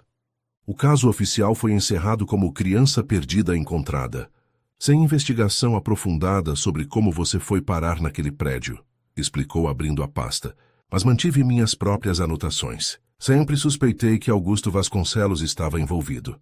Por quê? Perguntou Marlene. Padrões, respondeu Carlos simplesmente. Nos anos anteriores, houve pelo menos 3 casos de crianças encontradas em circunstâncias semelhantes, trancadas em espaços confinados, desidratadas, mas sem outros sinais de violência. 2 desses casos envolviam crianças com alguma conexão à família Vasconcelos, primos distantes, filhos de funcionários. Renato sentiu um calafrio percorrer sua espinha. O diário menciona outros antes de mim. Confirmou. Há algo mais, continuou Carlos, mostrando-lhes uma planta arquitetônica. O prédio onde você foi encontrado e a casa da Rua das Acácias foram projetados pelo mesmo arquiteto, Augusto Vasconcelos, seu tio-avô. Ele tinha formação em arquitetura e obsessão por espaços fechados, sótãos e porões. Várias propriedades da família tinham o que ele chamava de câmaras de reflexão. Espaços de isolamento, murmurou Renato, lembrando-se do diário. Exatamente. Lugares projetados especificamente para confinar pessoas. Carlos folheou mais algumas páginas. Sua família abafou a investigação na época, e Augusto usou sua influência para garantir que o caso fosse arquivado rapidamente. Logo depois, ele começou a usar o nome Antônio, aparentemente para distanciar-se do caso, embora oficialmente alegasse que era apenas o uso de seu segundo nome. E agora ele está de volta, observando Renato e nos seguindo, concluiu Marlene. O que devemos fazer? Carlos fechou a pasta, seu olhar determinado. Primeiro, precisamos de provas concretas. O diário é um começo, mas Antônio pode alegar que é falsificado. Precisamos de algo que conecte definitivamente o prédio onde Renato foi encontrado à casa da Rua das Acácias e ao próprio Antônio. Os projetos originais, sugeriu Renato. Se ele projetou ambos os lugares, deve haver plantas, documentos. Exatamente, concordou Carlos. E conheço alguém no departamento de arquivos da prefeitura que pode nos ajudar a encontrá-los discretamente. E enquanto isso? Perguntou Marlene preocupada. As meninas estão em perigo. É prudente mantê-las afastadas por... Enquanto, recomendou Carlos. Quanto a vocês dois, sugiro que não voltem para sua casa, Marlene. Antônio provavelmente já sabe onde mora. Tenho um apartamento seguro que uso para testemunhas. Podem ficar lá esta noite. Quando se levantaram para sair, Carlos segurou o braço de Renato. Há anos espero por este momento, disse em voz baixa. A chance de finalmente fazer justiça. Antônio Vasconcelos traumatizou várias crianças com suas lições distorcidas, mas sempre escapou, graças à sua influência. Desta vez, ele não vai conseguir fugir. Enquanto saíam discretamente pelos fundos do prédio, nenhum deles notou o carro preto estacionado na esquina, ou o homem idoso que os observava através de binóculos, um sorriso frio desenhando-se lentamente em seu rosto enrugado.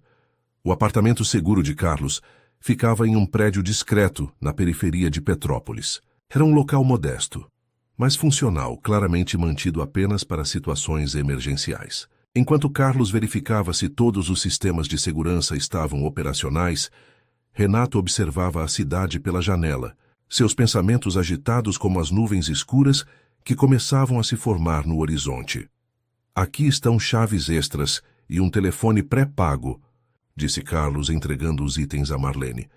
Use apenas este telefone para se comunicar comigo. Vou buscar as meninas na casa da sua amiga e levá-las para outro local seguro. Tem certeza de que precisamos nos separar? Perguntou Marlene preocupada. É mais seguro assim, respondeu Carlos.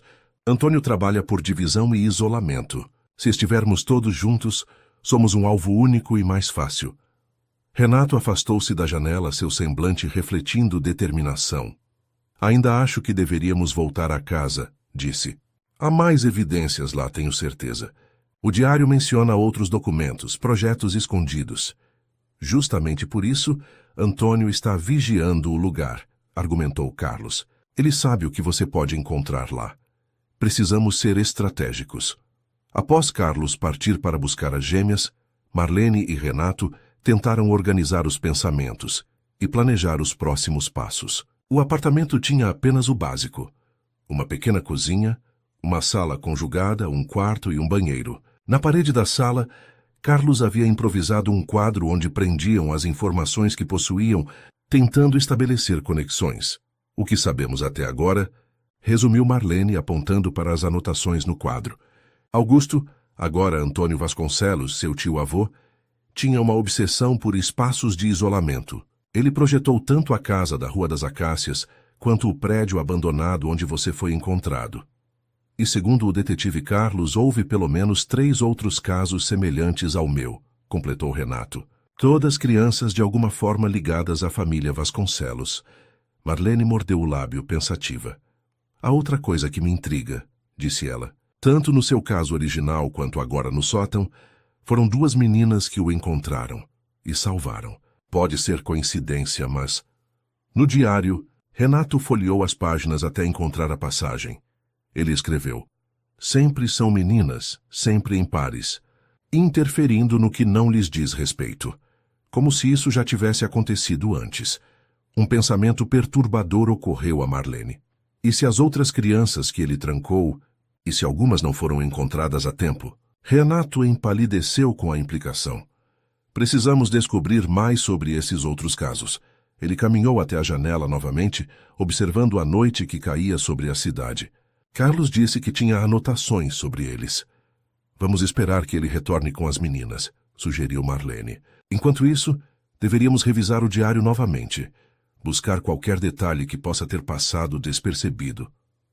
Horas depois, Carlos ainda não havia retornado. Marlene tentou ligar para o telefone pré-pago que ele deveria estar usando, mas caía direto na caixa postal. A preocupação crescia a cada minuto. Algo está errado, concluiu Marlene, pegando sua bolsa. Ele deveria ter voltado ou ao menos ligado. Não podemos sair agora, protestou Renato. É exatamente o que Antônio quer, nos separar, nos deixar vulneráveis. O telefone pré-pago tocou, sobressaltando-os. Marlene atendeu com mãos trêmulas. Tia? A voz de Lívia soou tensa do outro lado. Estamos na casa da Rua das Acácias. Ele disse que precisa mostrar algo a todos vocês. Algo importante sobre o Sr. Renato. Lívia, quem está com vocês? Onde está Carlos? Marlene tentava manter a calma enquanto seu coração disparava. O Sr. Antônio nos trouxe, respondeu Lívia, a voz trêmula. Disse que conhecia o Sr. Renato quando era criança, que quer explicar tudo. Carlos está aqui também. Antes que Marlene pudesse responder, a ligação foi cortada. Ela encarou Renato, o pânico evidente em seus olhos. Ele os levou para a casa, disse, a voz falha. Antônio está com as meninas e Carlos. Renato sentiu o familiar aperto no peito, o começo de um ataque de pânico. Forçou-se a respirar profundamente, concentrando-se. É uma armadilha, disse finalmente. Ele quer nos atrair para lá. Não temos escolha, respondeu Marlene, já pegando as chaves do carro. São minhas sobrinhas. Espere, Renato segurou seu braço. Não podemos simplesmente correr para lá sem um plano. É exatamente o que ele quer. Após uma rápida discussão, decidiram chamar reforços. Marlene ligou para sua amiga Sandra, pedindo que ela alertasse a polícia sobre uma possível situação de cárcere privado na Rua das Acácias. Renato, por sua vez, usou seus contatos em São Paulo para solicitar que sua equipe de segurança particular, que normalmente o protegia de paparazzi e pessoas inconvenientes, viajasse imediatamente para Petrópolis. 20 minutos depois, estavam a caminho da casa, com um plano improvisado. Estacionaram a uma distância segura e se aproximaram a pé, usando a vegetação como cobertura. A casa estava parcialmente iluminada, com luzes no térreo e no segundo andar. O Mercedes preto de Antônio estava estacionado na entrada, junto com outro carro que presumiram ser de Carlos. Vamos entrar pelos fundos, sussurrou Renato. Conheço a casa melhor agora. Sei onde pisar para fazer menos barulho. Contornaram a propriedade com cautela, mantendo-se nas sombras. A porta dos fundos, que dava para a cozinha, estava destrancada. Um convite deliberado que não passava despercebido. Dentro da casa, o silêncio era opressivo, quebrado apenas pelo tic-tac de um relógio antigo na sala de estar. Seguiram pelo corredor, atentos a qualquer som. Na sala principal encontraram Carlos sentado em uma poltrona, aparentemente desarmado, mas com um hematoma visível na têmpora. Armadilha, murmurou ele quando os viu. Ele tem as meninas no sótão. Marlene reprimiu um grito enquanto Renato sentia o sangue gelar nas veias. O sótão, o lugar onde ele mesmo havia ficado preso dias antes. O espaço que simbolizava seu trauma de infância. Onde está Antônio? Perguntou Renato em voz baixa. Lá em cima, com elas, esperando por você. Carlos tentou se levantar, mas cambaleou.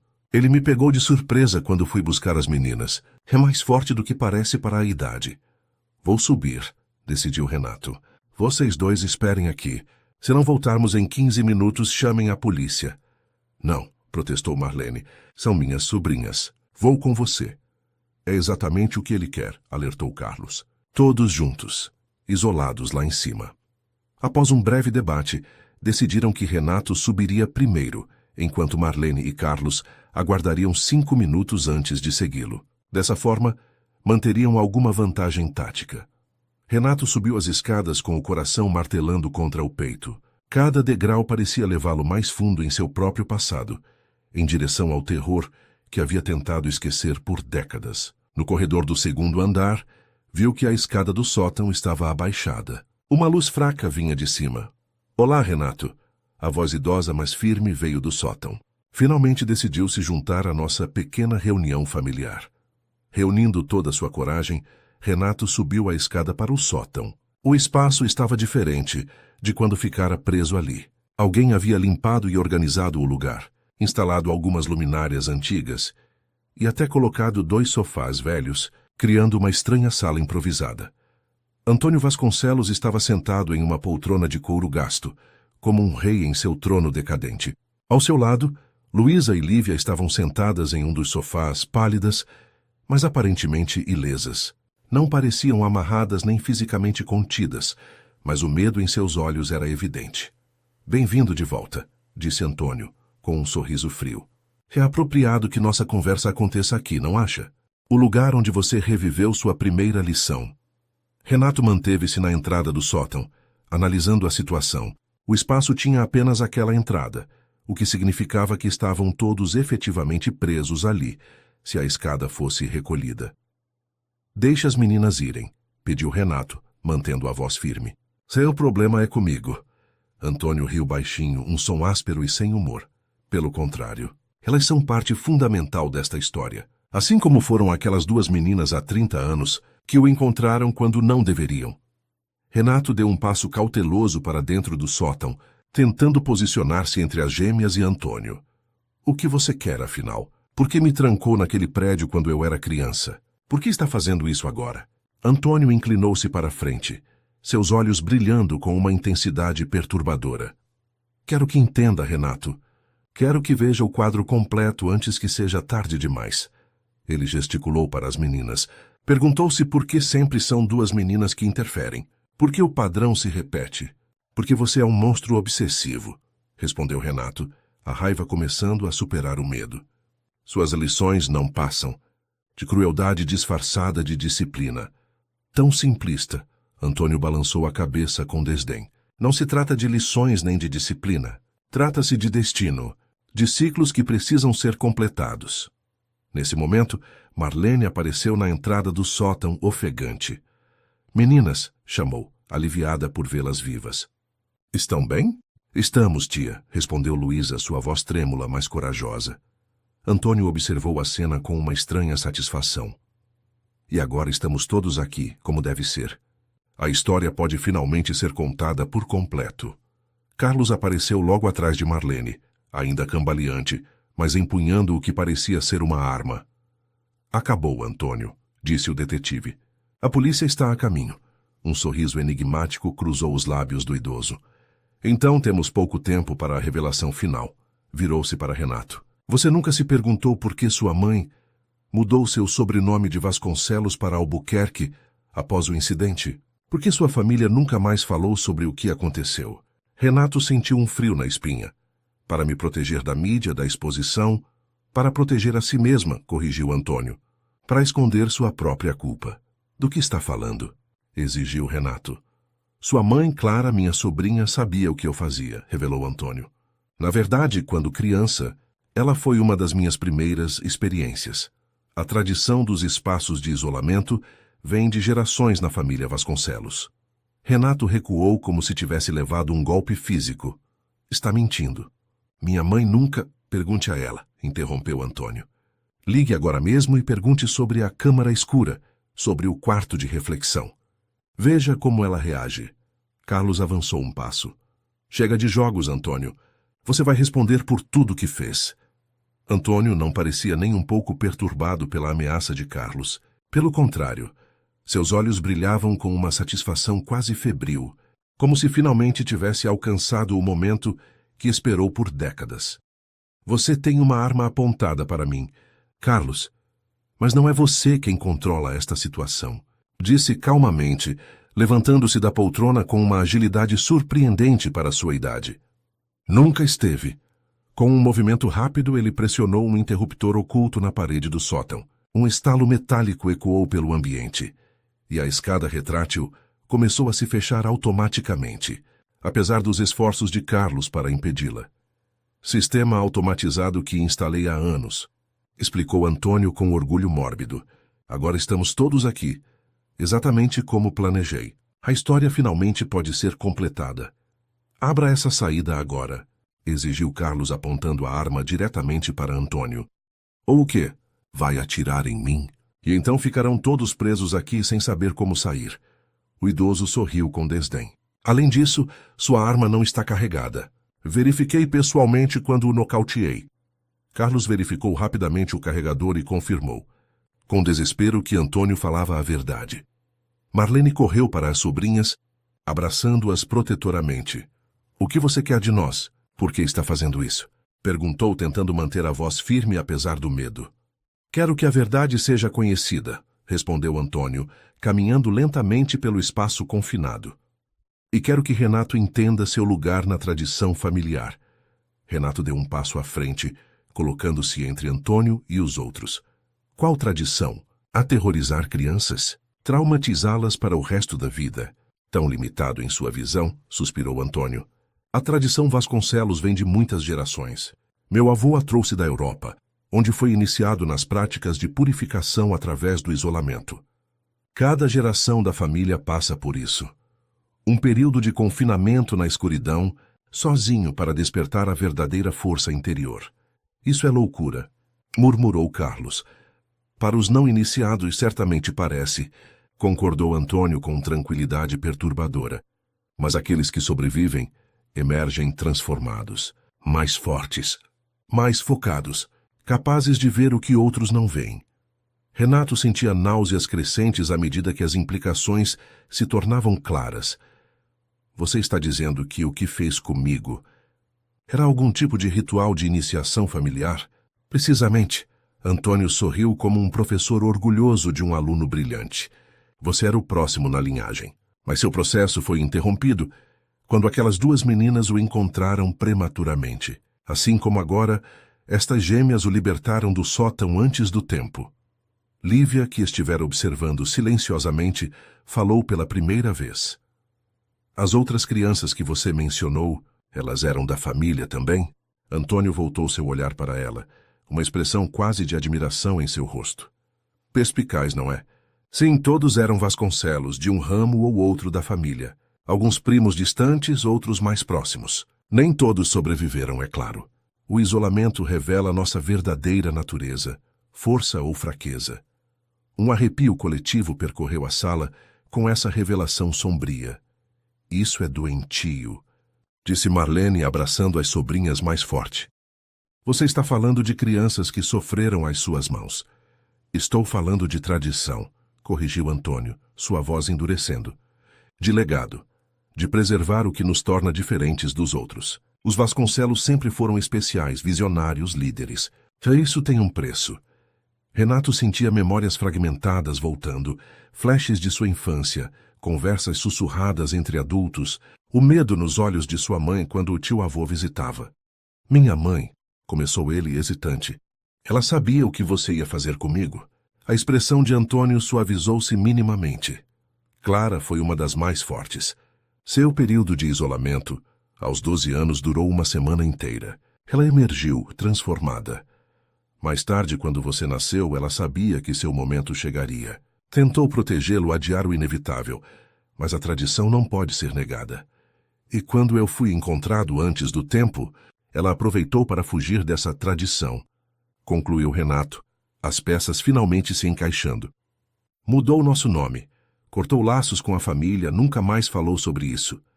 Exatamente, confirmou Antônio. Uma traição imperdoável. Ela quebrou o ciclo, Negou seu legado. Escondeu você de seu destino. Carlos, que estivera observando a conversa com horror crescente, interveio. Quantas crianças, Antônio? Quantas não sobreviveram aos seus rituais? Um brilho perigoso passou pelos olhos do idoso. Perguntas irrelevantes. Os fracos sucumbem, os fortes prevalecem. É a lei natural. Enquanto a conversa prosseguia, Luísa havia se movido discretamente examinando as paredes do sótão. Seus olhos atentos notaram algo que os outros, absortos no confronto com Antônio, não perceberam. Uma pequena passagem de ar no canto mais afastado, parcialmente oculta por uma estante. Lívia, sussurrou para a irmã, apertando sua mão 3 vezes. Seu código secreto desde a infância para tenho um plano. Renato, percebendo a comunicação silenciosa entre as gêmeas, continuou mantendo a atenção de Antônio. Por que agora? Por que esperar 30 anos para me confrontar? Antônio caminhou até uma pequena janela no sótão, a única fonte de luz natural, embora estivesse coberta por uma pesada cortina. Esperei que você estivesse pronto. Observei sua trajetória de longe. Vi como construiu seu império empresarial, como se tornou um homem poderoso e respeitado. Mas também vi seus medos, suas fragilidades, seus remédios para dormir, seus copos de água em todos os cômodos.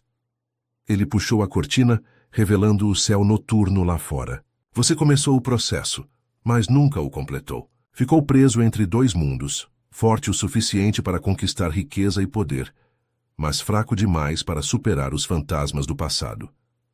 Então me atraiu de volta a Petrópolis, compreendeu Renato. De alguma forma, fez com que eu comprasse esta casa específica. Não foi difícil, admitiu Antônio com um sorriso satisfeito. Alguns e-mails estratégicos para seu corretor de imóveis, mencionando casarões históricos em Petrópolis. Uma coincidência arquitetônica com o prédio onde foi encontrado. Seu subconsciente fez o resto. Reconheceu os padrões, sentiu o chamado. Enquanto Antônio falava, Luísa havia conseguido alcançar a passagem de ar e a examinava discretamente. Era pequena demais para um adulto passar, mas talvez suficiente para ela e Lívia. Com gestos silenciosos, comunicou o plano à irmã, que assentiu quase imperceptivelmente. E qual é o seu plano agora? Perguntou Carlos, tentando manter Antônio falando. Nos manter presos aqui até completarmos esse ritual doentio? O plano, respondeu Antônio, é dar a Renato uma escolha que lhe foi negada há 30 anos, completar o ciclo ou rejeitá-lo definitivamente. Que escolha? Perguntou Renato, percebendo pelo canto do olho o movimento silencioso das gêmeas. Antônio caminhou até uma pequena mesa no canto oposto do sótão, onde repousava uma caixa de madeira entalhada. Abriu-a lentamente, revelando documentos amarelados. Estes são os registros da tradição Vasconcelos, séculos de história familiar, o legado que sua mãe tentou negar a você. Ele retirou um documento particular, estendendo-o a Renato. Este é o testamento de seu bisavô, Rodolfo Vasconcelos. Ele deixou uma fortuna considerável, propriedades, investimentos, obras de arte, que só podem ser reivindicados por um Vasconcelos que tenha completado a iniciação. Você está me oferecendo dinheiro? Perguntou Renato incrédulo. Tenho mais fortuna do que poderia gastar em 10 vidas. Não é sobre dinheiro, corrigiu Antônio com impaciência. É sobre legado, sobre pertencimento, sobre aceitar quem você realmente é. Enquanto a atenção de todos estava focada no confronto entre Renato e Antônio, Luísa havia conseguido soltar a grade da passagem de ar. Com um olhar significativo para Marlene, indicou o que pretendia fazer. A tia, compreendendo, posicionou-se estrategicamente para ocultar os movimentos das sobrinhas. E se eu recusar? Desafiou Renato. Então todos ficarão aqui, respondeu Antônio com frieza. A escolha é sua. Aceite seu legado e complete o ritual, ou condene todos a compartilhar seu destino incompleto. Nesse momento, um ruído metálico vindo do andar de baixo interrompeu a tensão. Vozes autoritárias ecoaram pela casa. Polícia de Petrópolis! Há alguém na casa? A expressão de Antônio transformou-se momentaneamente em surpresa, depois em fúria. Impossível, sibilou. Quem? Foi quando notou que as gêmeas haviam desaparecido. A passagem de ar estava aberta, revelando um duto estreito que aparentemente levava a outro cômodo da casa. Engenhosas, não? comentou Marlene, um sorriso desafiador nos lábios. Enquanto você estava ocupado com seus monólogos megalomaníacos, elas encontraram outra saída. A essa altura, já devem estar contando tudo à polícia. Carlos aproveitou o momento de distração para avançar sobre Antônio, imobilizando-o contra a parede. O idoso lutou com uma força surpreendente, mas o detetive, mesmo ferido, conseguiu mantê-lo sob controle. Acabou, Antônio, disse Carlos. Sua tradição termina aqui. Passos pesados ecoaram pela casa, aproximando-se. A voz de Lívia guiava os policiais. Por aqui! Eles estão presos no sótão. Minutos depois, a escada retrátil foi forçada de baixo para cima e 3 policiais uniformizados emergiram no sótão, armas em punho. Todos bem? Perguntou o oficial que parecia liderar a equipe. Estamos, respondeu Marlene aliviada. Este homem nos manteve presos aqui contra nossa vontade. Enquanto os policiais algemavam Antônio, que permanecia surpreendentemente calmo, Renato aproximou-se dele uma última vez. Você está errado sobre uma coisa, disse em voz baixa. Não sou fraco por não ter completado seu ritual. Sou forte porque sobrevivi a ele e construí minha vida apesar dele. A verdadeira força não vem do isolamento e do medo, mas da conexão e da coragem. Antônio estudou seu rosto por um longo momento. Talvez, concedeu finalmente, enquanto era conduzido para fora do sótão. Ou talvez você tenha apenas encontrado outro caminho para a mesma destinação. Olhe para sua vida, Renato. Os copos de água, as luzes sempre acesas, o medo de espaços fechados. O ritual o marcou, querendo ou não.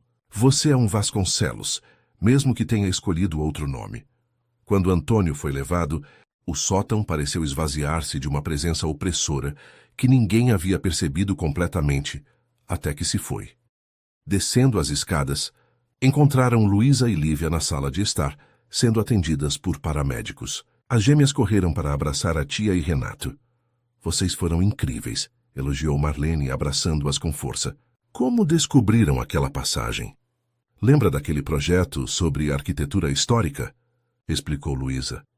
Estávamos pesquisando sobre passagens secretas e dutos de ventilação em casarões antigos. Muitas dessas casas tinham sistemas de circulação de ar engenhosos. E notei que havia uma corrente de ar vindo daquele canto, completou Lívia. Foi um palpite, mas funcionou. Renato observava a interação familiar com um nó na garganta. Pela primeira vez, via claramente o contraste entre a tradição doentia dos Vasconcelos, baseada em isolamento e medo, e a conexão genuína entre Marlene e suas sobrinhas, fundamentada em amor e confiança.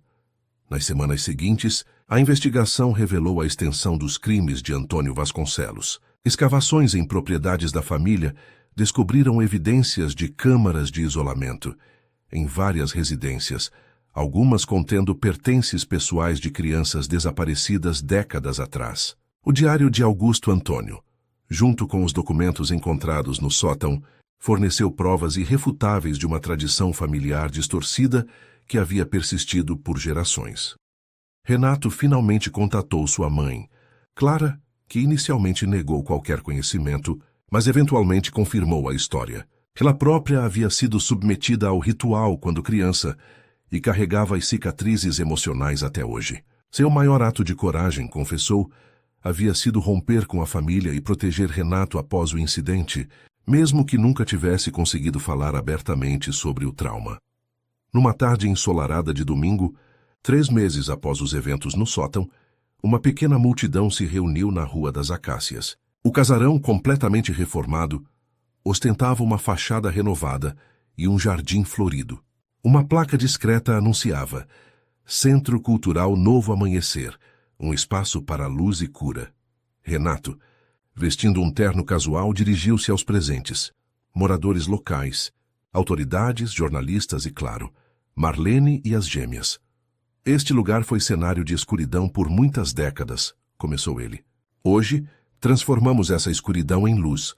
Este centro oferecerá oficinas artísticas, apoio psicológico e espaços seguros para crianças e adolescentes da comunidade. Luísa e Lívia, agora coordenadoras do programa juvenil do centro, sorriram orgulhosas ao lado da tia. Aprendi que os traumas podem nos definir de 2 maneiras, continuou Renato.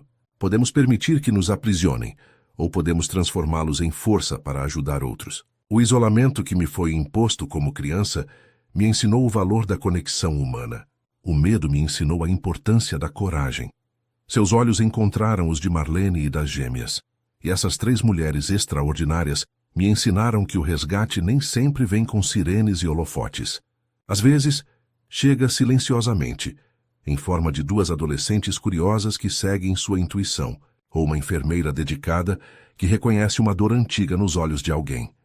A cerimônia de inauguração prosseguiu com um tour pelas instalações. O antigo sótão, antes um espaço de confinamento, havia sido transformado em um ateliê de arte ensolarado, com grandes janelas instaladas no telhado, permitindo a entrada abundante de luz natural.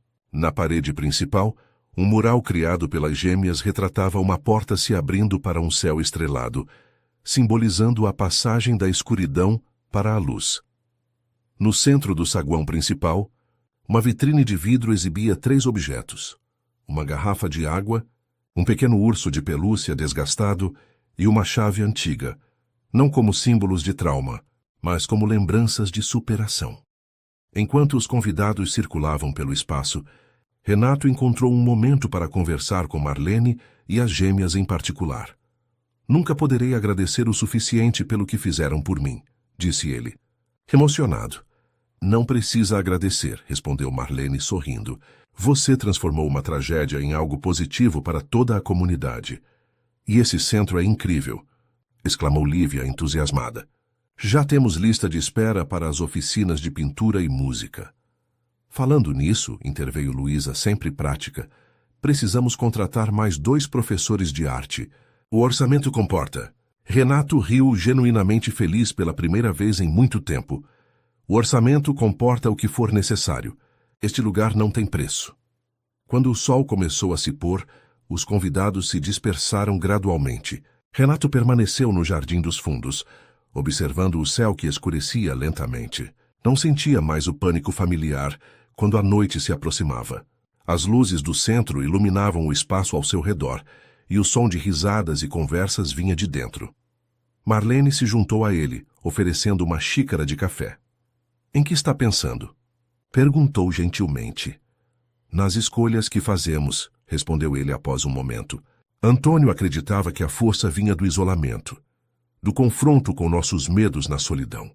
Mas ele estava errado. A verdadeira força vem de compartilhar nossas vulnerabilidades, de permitir que outros nos ajudem a carregar nossos fardos. Ela assentiu, compreendendo. Não estamos destinados a enfrentar a escuridão sozinhos. Não, concordou Renato, observando Luísa e Lívia através da janela, ensinando um grupo de crianças a pintar. Estamos destinados a encontrar luz uns nos outros. Dentro do Centro Cultural Novo Amanhecer, o antigo casarão dos Vasconcelos pulsava com nova vida. Onde antes existiam sombras e segredos, agora havia cores, música e possibilidades. A tradição de isolamento e medo havia sido finalmente quebrada, substituída por uma nova tradição de conexão e esperança. E assim, no coração de Petrópolis, um capítulo sombrio chegava ao fim, enquanto uma nova história mais luminosa apenas começava a ser escrita.